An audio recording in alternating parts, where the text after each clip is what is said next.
దయచేసి గమనించండి. పాస్టర్ ప్రవీణ్ పగడాల గారు హత్య గావించబడినటువంటి స్థలంలో మనం ఉన్నాం.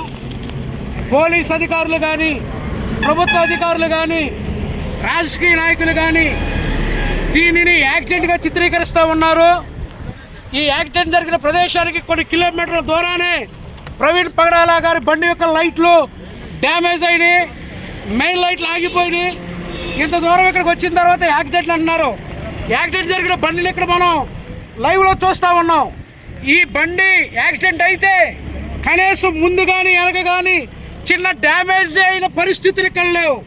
కనుక దీనిని ప్రభుత్వ అధికారులు, పోలీసులు నిష్పక్షపాతంగా విచారణ చేసి ఈ హత్య వెనకాల ఎవరున్నారో, ఈ హత్యకు కారణాలేంటో, ఇది ప్రమాదం అని చెప్తూ ఉన్నారు. చిన్న ప్రమాదం జరిగితేనే దానికి సంబంధించిన అనేక రకాల ఆడవాళ్ళు కనబడుతూ ఉన్నాయి.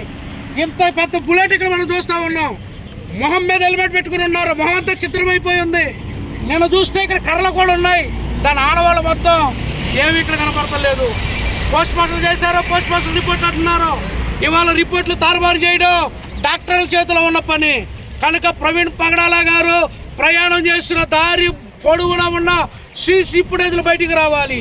ఆయన యాక్సిడెంట్ జరిగాడు, యాక్సిడెంట్ అన్ని ఖచ్చితంగా నిరూపించేటువంటి వీడియో కనపడాలి. ఈనాడు భారతదేశంలో, ఆంధ్ర, తెలంగాణ రాష్ట్రంలో క్రైస్తవ సమాజం పట్ల ఏ విషయంలోనైనా కూలంకషంగా మాట్లాడగలిగేటువంటి ఏకైక మనిషే పాస్టర్ ప్రవీణ్ పగడాల గారు.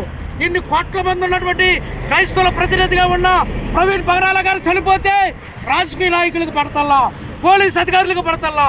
దీనేదో చిన్న విషయంగా తీసుకుంటున్నారు. ఏదో సామాన్యమైన ఒక పాస్టర్, చిన్నపాటి పాస్టర్ చనిపోయాడు అనుకుంటున్నారు. కనుక ఎన్ని దాచిన నిజాలు దాగో ఈ సీసీటీవీ ఫుటేజ్ ఏదో చిన్న ఫుటేజ్ బయట పెడుతున్నారు. ఇక్కడ యాక్సిడెంట్ జరిగితే 7-8 కిలోమీటర్ల బయట హైవే దగ్గరే మెయిన్ లైట్లు ఎత్తుకెళ్ళగటం లేదు. సిగ్నల్ వేసుకుని ఎత్తుకునే దానికి వస్తున్నారు. ఏ పోలీస్ అధికారి కూడా సరైన సమాధానం చెప్పటల్లా, ఏ రాజకీయ నాయకుడు కూడా సరైన సమాధానం చెప్పటల్లా. ఎవరు మర్చిపోయినా యథార్థం అనేది అది ఏనాటికైనా బయటకు వస్తుంది. ఇప్పటికైనా ప్రభుత్వాలు కళ్ళు తెరవండి. దేవుడు అన్ని చూస్తూ ఉన్నాడు.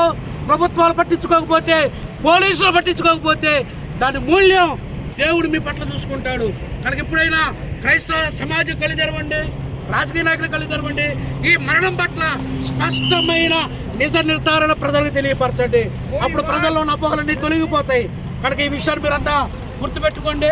ఏ స్థలంలో క్రైస్తవులు ఉన్నా దీని మీద మీరు కళ ఎత్తండి.